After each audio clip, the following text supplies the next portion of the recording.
I'm a freak when it comes to winning. Eyes on the prize like it's television.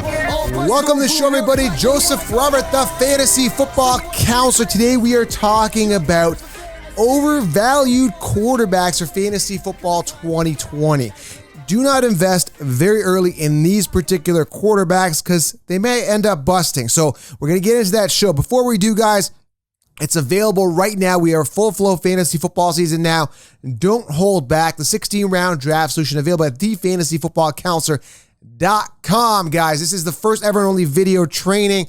I give you breakout sleepers, all the optimal players in each round to draft, how to draft them, full bulletproof. Well, there's no such thing as bulletproof in fantasy, but this is as close as it gets. Bulletproof strategy to dominate your leagues. Head on over to thefantasyfootballcounselor.com. Or there's a link here below if you're watching on YouTube. Also, guys, direct fantasy access. I'm going to be texting you guys waiver wires. I'm going to be texting you guys inside information, starts and sits, everything you need throughout the season. Fantasy Direct is available at thefantasyfootballcounselor.com.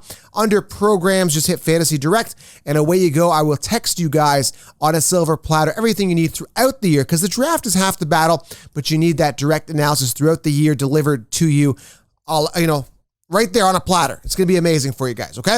All right, so let's get to the show. All right, let's start off with the first guy here. The first guy I want to talk about here that's an overvalued quarterback, and it's hard for me to say this because the guy is extremely talented. The guy I'm talking about is Lamar Jackson. Now, I've analyzed his numbers and statistics and his future projections for this season. Now, phenomenal year, but when you look at him as a passing quarterback, he's not going to thrill you. Now, understand, though, if you want Lamar Jackson, you got to invest a second or a third round pick in a 12-person league.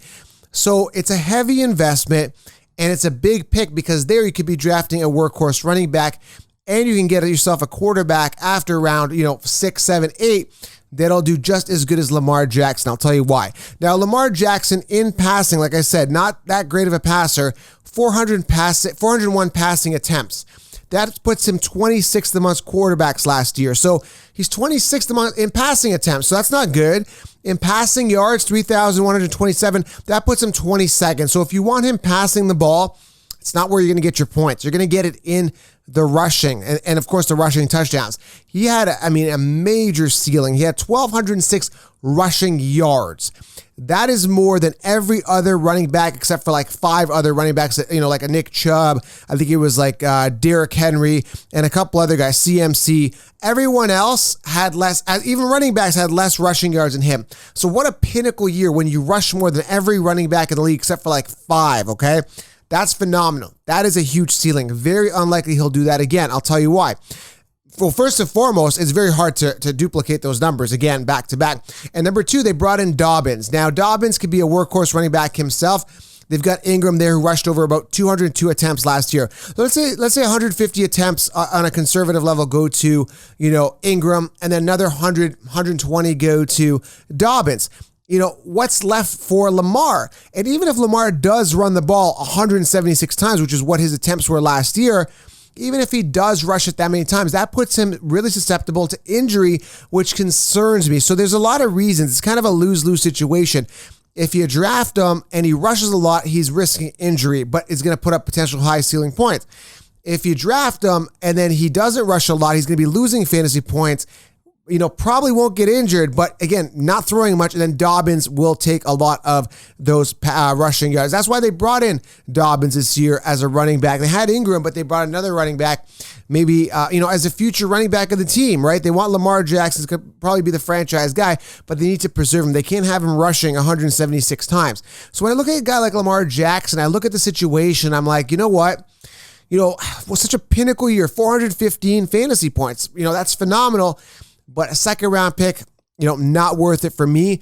If I really want somebody, I like Pat Mahomes. He was a little banged up last year, but Pat Mahomes, I think, has a higher ceiling than Lamar this year. He throws a lot more. I'm just excited more for Pat Mahomes if I do go quarterback that early.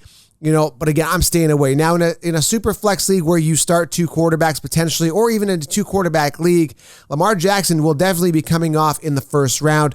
Will I invest that? No, I am actually in that fishbowl. It's a super flex league, so he can potentially start 2 quarterbacks. I waited. I stuck with the course, with my main course of action, which is going robust RB. I still ended up getting Tannehill round 5, and that was waiting. I could have even got Matt Ryan in like round 2 or 3, but again, I waited, and I still ended up with, there's a ton of quarterbacks out there, guys, trust me, and Lamar Jackson is a guy that I think is overvalued. Second round pick, too much for me, okay? Coming in number 2 here is Kyler Murray. The reason I'm talking about Kyler Murray is because a lot of people are comparing him to Lamar Jackson, thinking he's going to have a Lamar Jackson type year. So let's break it down for you right now. He is currently sitting 5th amongst quarterbacks in the rankings, but you can technically get him in a 12-person league in and around round 5. Now, I was getting this guy as my backup quarterback last season in around the 10th round, and he finished 8th amongst quarterbacks. So that's not bad, okay? So sitting 5th, finished 8th, so I can kind of see him having a potentially better year. So if he finished 8th, he could probably be 5th. So it kind of makes logical sense. I kind of see that. But understand, guys, he was not exciting when he was throwing the ball. 20 touchdowns, 12 interceptions. I'm expecting that to improve slightly. He did have the 93 attempts, 544 yards, and 4 touchdowns on the ground. Will that continue? Possibly. 3,722 yards. Will that go up? Again, possibly with the addition of DeAndre Hopkins. Trust me, I think there's a huge ceiling here, but will he finish like Lamar Jackson last year? Possibly, but I'm not gonna go and believe that. I think Lamar Jackson is super special. I think Lamar Jackson ran the ball a lot. I think Lamar Jackson had a whole ton of rushing yards last year. And it's going to be very hard for Kyler Murray to duplicate those numbers, especially if they're lining up 4 wide, and there's going to be a huge demand to throw the ball with Hopkins there, Larry Fitzgerald, who they may start phasing out this year, and Christian Kirk. They've got Isabella maybe lining up 4 wide there. Then they've got Kenyon Drake. They've drafted Eno Benjamin in the 7th round, who has some upside there, could emerge there if Kenyon Drake gets hurt or drops the ball, which I think he possibly could. So looking at Kyler as a whole, trust me, the ceiling is high. I guess he's pretty decent value for the 5th round if you want a quarterback then, but you can wait a little bit longer, get yourself Russell Wilson 1 or 2 rounds after, and probably get better value as you load up on some ace wide receivers in round 5 and 6 instead of going with Kyler Murray, and get yourself a Josh Allen, Russell Wilson, or Matt Ryan in round 7, which seems like a better value. But Kyler Murray, believe me, man, there's a ceiling there. Will he be the next Lamar? I don't think so. Again, very big shoes to fill with Lamar Jackson on that pinnacle year. Very, very tough to fill. So Kyler Murray, I'm not sold. I mean, he was scrambling a lot last year. He started throwing the ball a lot more, started making smarter decisions near mid to late season, which was very impressive to see. I think he's great talent. Man, it's tough. It's tough, but I'm going to say he's a little overvalued for me in the 5th round. I'm going to stay away. Next guy here, I've got 2 more for you guys, is Drew Brees, actually. Drew Brees actually sitting 10th right now on the rankings. Top 10 quarterback on the consensus rankings that Ken Sheep says. I'll tell you why I don't like Drew Brees. Now, he didn't play a full season last year, but first and foremost, one thing I hate with Drew Brees in general is Taysom Hill. Now, they are running a quarterback by committee, or throwing a quarterback by committee, which is a huge turnoff. And Taysom comes in, rushes the ball, and so you're never going to see Drew Brees rush the ball in for a touchdown. So that's really going to upset me as a fantasy owner. I'd rather have a quarterback that doesn't come off the field for any plays. So that alone is a huge turnoff to me when I'm looking at Drew Brees for fantasy football in general, moving forward for the rest of his career. So he is completely off my radar for that reason alone.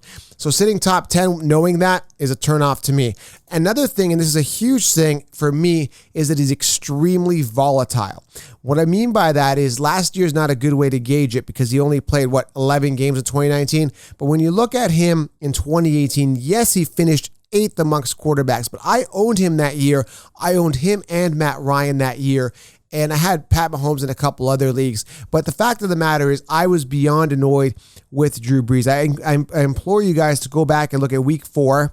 I want you to go back and look at week 8, week 13, and week 15. Week 4, 8.6 points. Week 8, 6.8 points. Week 13, 7.28 points. And week 15, 5.92 points. This is 2018, guys. Now, if you're starting him and he's having these blow up games where he's like 40 points and you put him in next week and he puts out a dud, for example, week 15 at 5.92, you're going to be very, very upset. I understand he won you the week before, but you start him the next week and he puts you 6 points. that was a, I'm talking firsthand from experience. So learn from my mistakes. You don't want Drew Brees. Do not draft Drew Brees. He's extremely volatile, and the Taysom Hill thing will turn you off. And the fact that he's sitting at 10 amongst quarterbacks is extremely, extremely overvalued for a guy that I'm not going to touch for those two very strong and powerful reasons. Stay away from Drew Brees. Next guy here is Carson Wentz, and I understand there's a ceiling there. They acquired Jalen Reagor as their first pick, the Philadelphia Eagles did.